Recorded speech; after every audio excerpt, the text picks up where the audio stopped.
Another Target 12 investigation tonight.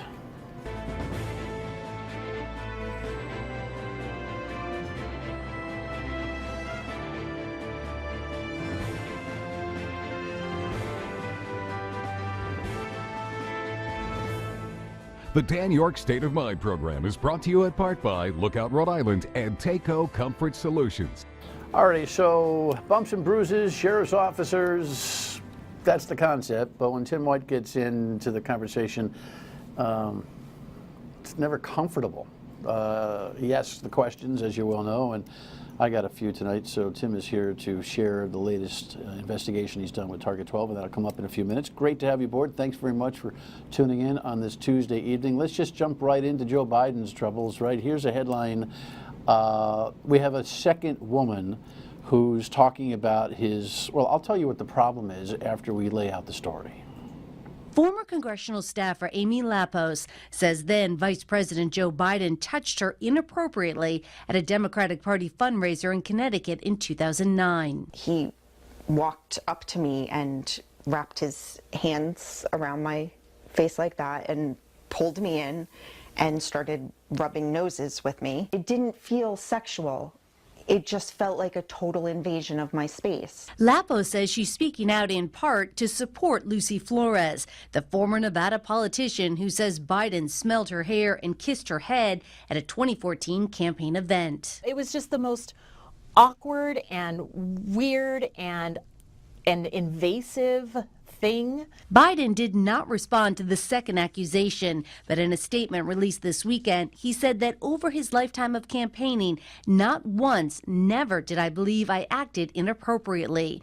We've arrived at an important time when women feel they can and should relate their experiences, and men should pay attention, and I will. House Speaker Nancy Pelosi weighed in on the matter Tuesday. Is it disqualifying, and what is your reaction to that? I don't think it's disqualifying. But she adds that Biden must understand that what's important is not his intentions, but how his actions were received. All right, look, here's the diagnosis. Joe Biden has a nuzzling problem. He's a nuzzler. He's a nuzzler. He likes to get in there and, you know, nuzzle. He's 77 years old. 76, 77, so in that category, right? Those guys nuzzle, especially when they're politicians. They've been nuzzling all their lives. And it is not sexual, it is not disqualifying, it is weird, it is uncomfortable, and it has to stop, and I'm guaranteeing you it's going to stop. But do not be misled over this, okay? This is not Me Too, this is not Time's Up. This is 2014, and by the way, I'm not backing Joe Biden, so I'm coming out with this now because he's running. And this woman in Connecticut also said, in addition to that interview, suggested that no man should be elected in 2020. No man. So factor that all in, please. Joe Biden will get by this. He'll announce, and he'll stop nuzzling. And that's it. Nothing deeper. Healthcare delay. This is phenomenal. So the president punts, says the headline. Can I just remind you a couple of things? In 2016, the president of the United States, campaigning, suggested that nobody knew better about healthcare than him, and he would fix it easily. In 2017, he tried to rile up some support for a new idea and couldn't get it done. In 2018, he failed with fellow Republicans. In 2019, he suggested that the Republican Party is the party of healthcare, and now he is punting it to after the 2020 election because he doesn't know what the heck he's talking about. The Republicans cannot figure out how to keep pre-existing conditions, protections for 26-year-olds and younger on family coverage, and pay for this whole thing the way they think they can. Block grants to the states and defederalizing this whole thing is good in concept, very difficult in execution. I just wonder how many of you are going to continue to ride this roller coaster with Donald Trump on this particular matter. He's tried to embrace it, he's tried to own it, but he knows he can't figure it out. And you should know that. Next item coming home here. This is a really, talking about weird in the news this week. Okay, so Alan Fung's wife. Alan Fung, of course, is the Cranston mayor and Republican nominee. We have some headlines here, I think we do. She's resigned from a Republican committee over the choice of a new chairwoman. This particular weekend.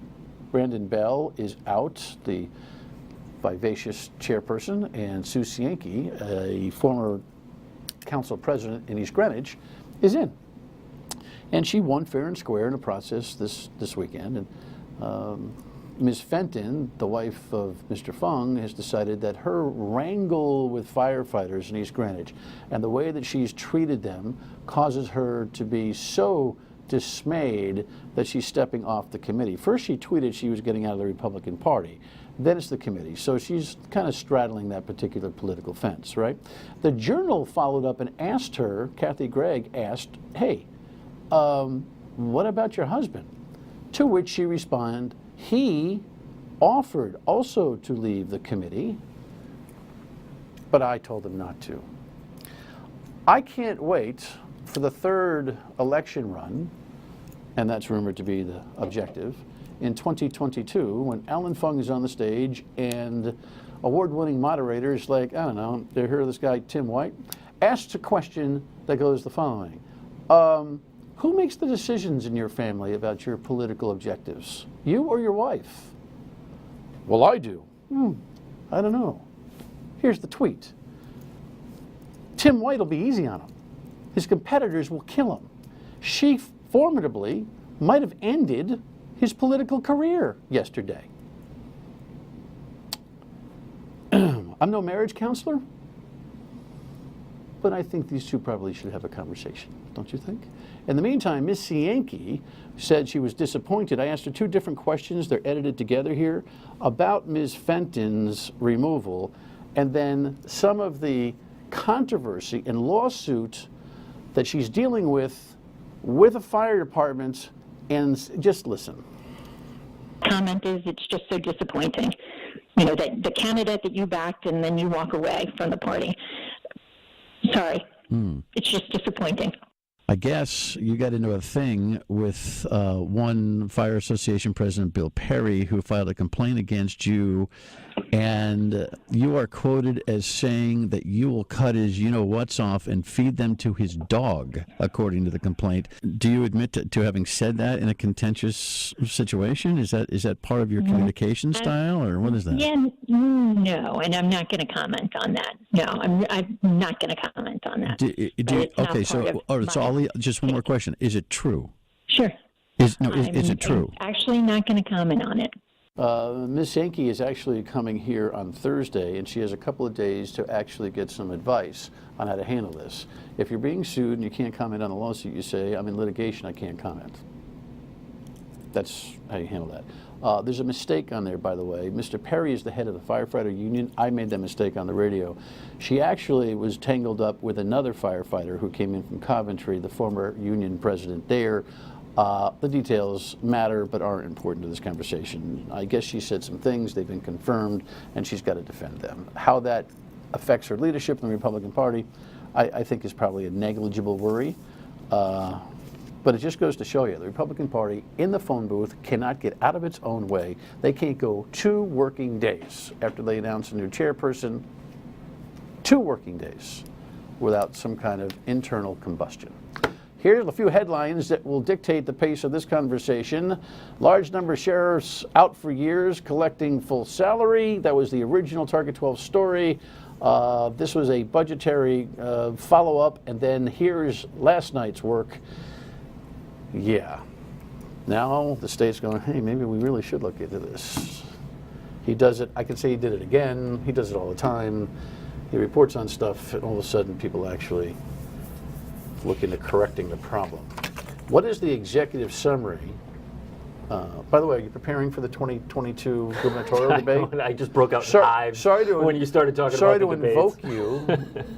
I'm not ready. And I'm not dragging you into this one, but I can't. We got to get through 2020. I can't, yeah. Yes, we do. Right. We got to get through this week, as a matter of fact. Or so the sheriff's officers do. Executive summary, then we'll dig in.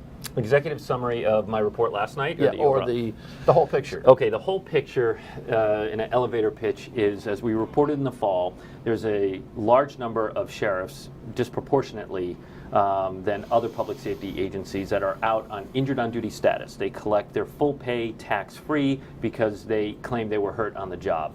Back in the fall, that was 23 out of about 179 sheriffs. The courtrooms are understaffed. They've had to cancel hearings, postpone trials, etc. What we reported last night is, Channel 12's been looking at this for months, but for years the state has quietly been looking at it. They've spent tens of thousands of dollars on private investigators to check into sheriff's workers' comp claims. One thing, Dan, that stood out to me was overall the state has spent $220,000 on private investigators to look into workers' comp claims in the last 5 years. More than $50,000 of that is on sheriffs. So do the quick math. That's what, 23% of overall private investigator funding. Sheriffs represent 4% of the state payroll. So it's obviously a high priority target, if you will, by the administration over the last 5 years. All right, when we come back, we shall summarize for you with Tim's report from last night and then dig into a couple of questions that I have. Stay with us. So here's the summary that ran at 6 o'clock last night that I think gives you the foundational picture of the story. The state has spent more than $50,000 on private investigators over the past 5 years to check into sheriffs' on-the-job injury claims. But records also show sheriffs weren't the only ones the state was keeping tabs on. And if the law isn't working, human nature as it is going to cause it to be subject to abuse. Department of Administration Director Michael DeBiase confirms for Target 12 the state has hired outside private investigators to scrutinize sheriff injury claims. He declined to comment on specific cases. And sometimes the investigations themselves and the fact of having the investigations will help prevent people from abusing the system. So I think we've been aggressive in pursuing the investigations. The head of Laborers Union Council 94, which represents sheriffs, says in an email they were unaware of the money spent on PIs, writing, "It appears to me that the money spent on private investigators would be better spent on hiring deputy sheriffs to secure the courthouses and judges." Data obtained by Target 12 through a public records request show in the last 5 years, taxpayers have spent more than $220,000 on private investigators on workers' compensation claims for all state employees. But these numbers could change. DBA says that's because the state has contracted with private company Beacon Mutual to administer the workers' comp system, and Beacon Mutual has their own investigative arm to closely examine IOD claims. And they bring more resources to bear in terms of they have medical professionals, risk specialists that can prevent injuries. We think we'll have a little bit more firepower to actually go after these cases in the future. The Raimondo administration has also been pushing for reforms to the IOD system. Inside this year's budget are changes that include requiring an independent doctor to certify an injury, not just the sheriff's personal physician, require all sheriffs who have been out for more than 18 months to apply for an accidental disability pension or their benefits would end, and sheriffs who have been out for years would have 90 days to file for retirement. Lawmakers rejected a similar proposal last year. In our first report in the fall, there were 23 sheriffs out on IOD. That number is now down to 18. Okay. Well, that solved that. Let's move on to Alan Fung answering a question in the debate. No, that's fascinating. Let me ask you this. When you say the state's been looking at this for years, was it chicken or egg? Is it your interest sniffing around on this that accelerated their investigative pace, or was it that you learned that they were accelerating their investigative pace and you picked up that tip? I think certainly our interest has moved the needle in some ways. When we first started reporting on it, there were 23 sheriffs out on IOD. Now there are 18. And some of them, because some of the sheriffs have decided to take a lesser retirement package than they had been offered before, and they were in the process of appealing it. So I think there's been more scrutiny on this issue. So there have been more sheriffs who have either gone back to work or they're retiring. And that's important, Dan, because what we didn't mention in your first segment is when a sheriff is out on IOD, you can't fill that position. So that position is left unfilled, and they start the day. Not even temporarily? Well, right, not even temporarily. Well, the assignment in a courtroom obviously has got to be filled. So but the body is not. But they're moving bodies around like chess pieces. So they start the day right now in the hall 18. every single day.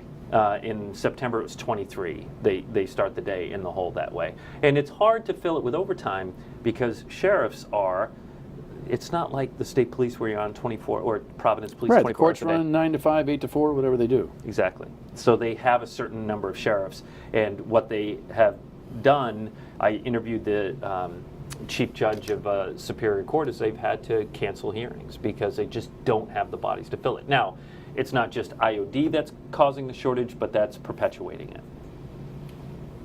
This retirement, does it also come tax-free?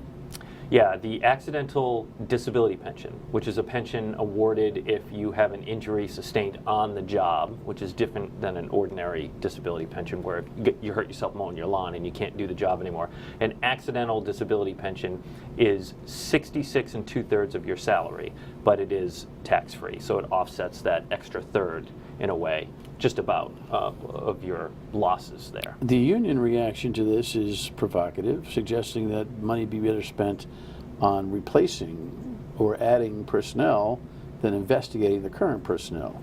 Not unpredictable, No. but not very constructive.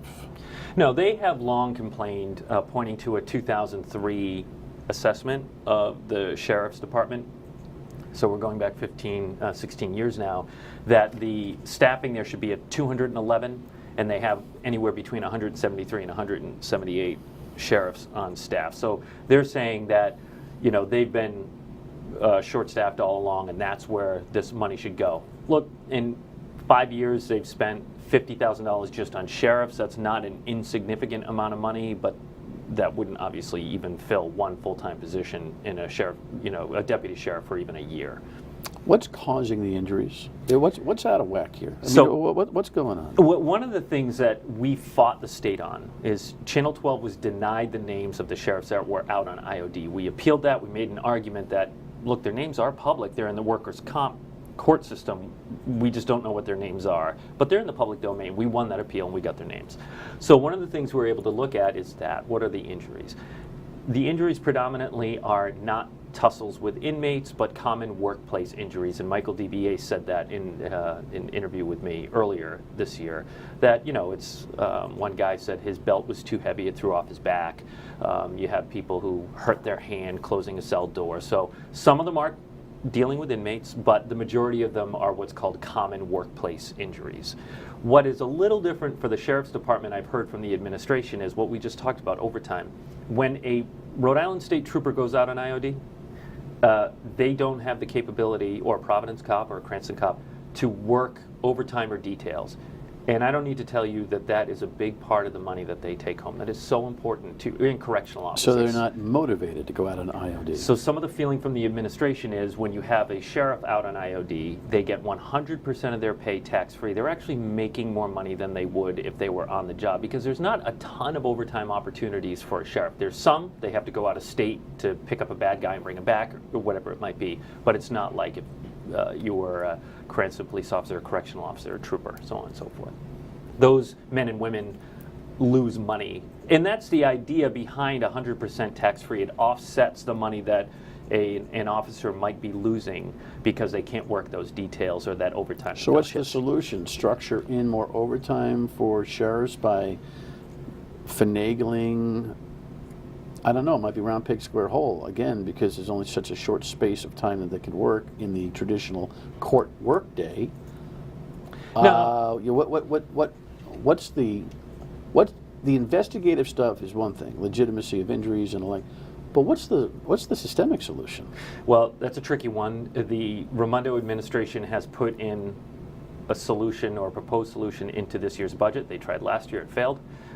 There are some nuances to it. You can't use your employee's personal physician to codify the injury, package, right. IME. So we've gone through all of that. I think one of the trickier parts is going to be if you're caught in that gray area between workers' comp and the retirement board. If the retirement board says, no, you don't get that disability pension, you can go back to work, and the workers' comp judge says, no, you shouldn't go back to work. Well, then what happens when you're caught in between?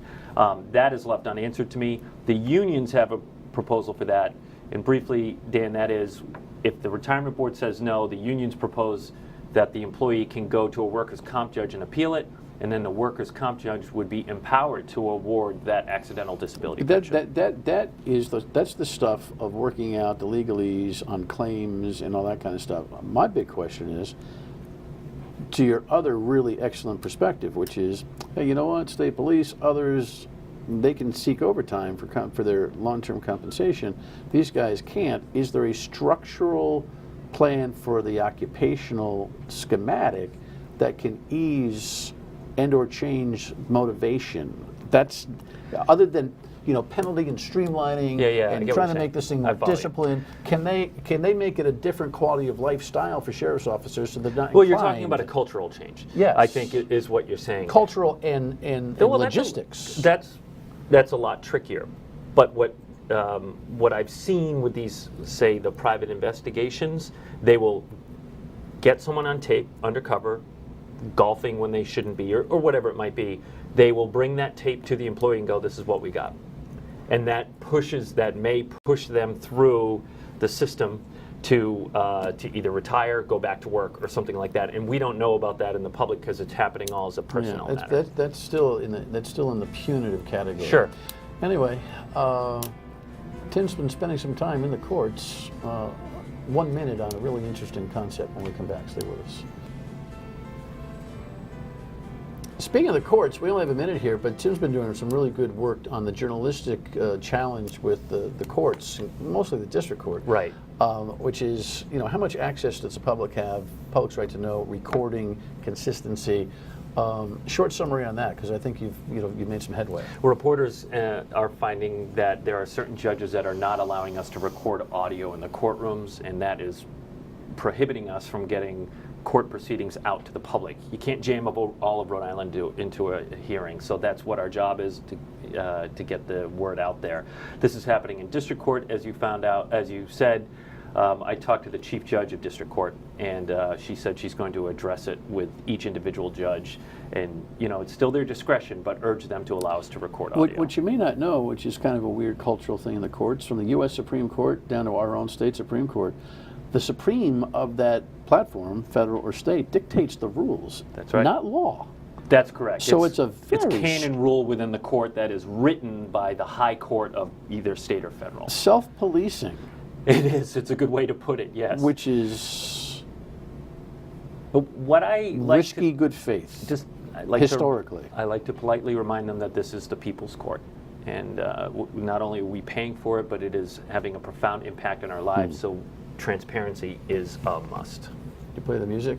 Wasn't that the music for the People's Court? Oh, the People's Court. I don't know what music you were going with. What judge was that? Wapner? Yes, at the beginning? Judge Wapner. I think is he long gone or He's just long retired? Gone. Now Judge Judy sort of holds that mantle, which you can record audio in Judge Judy's courtroom, I might point out. Thanks for the good work on the sheriff's.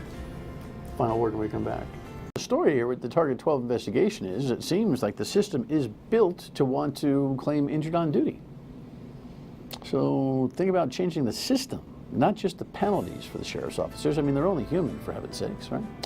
The Rhode Island Promise, they're still battling for free tuition at RIC, and the president of RIC, Dr. Sanchez, will be here tomorrow. You have a great night. See you on the radio at 3 on WPRI tomorrow.